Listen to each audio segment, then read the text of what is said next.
গত বছর অর্থাৎ 2025 সালে গুহপাড়া পূজা কমিটি থেকে অনুষ্ঠিত করা হয়েছিল গল্প স্বল্প গল্প লিখন প্রতিযোগিতা। এবং আগের বছর সবচেয়ে বেশি অংশগ্রহণ আমরা পেয়েছিলাম, প্রায় 13 জন। আরও কয়েকজন নিয়েছিল কাগজ, তারা জমা দিতে পারেনি উচ্ছ্বাসে, অন্য কিছুতে মত্ত ছিল। তো 13 জন তাদের লেখা গল্প জমা দিয়েছিল।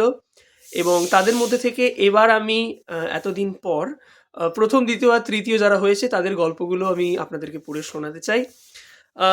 প্রথমে যেরকম আপনারা জানেন যে এই গল্প প্রতিযোগিতায় প্রথম অংশটি আমি লিখে দিই, তারপর থেকে বাকিরা গল্পটি শেষ করার চেষ্টা করে।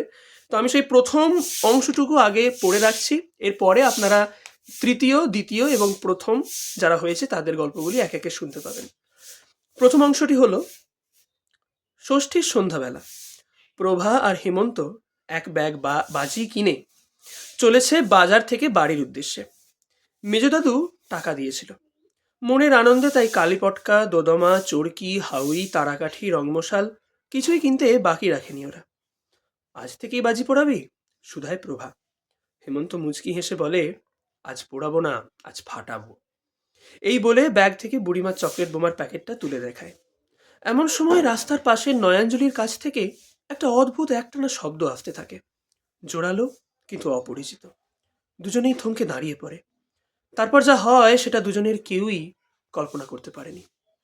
এই অংশের পর থেকে বাকি প্রতিযোগীরা গল্পটি শেষ করার চেষ্টা করেছে। প্রথম, দ্বিতীয়, তৃতীয় যারা হয়েছে তাদের গল্পগুলি এবার আপনারা আস্তে আস্তে দেখতে পাবেন গল্প স্বল্প পর্দায়।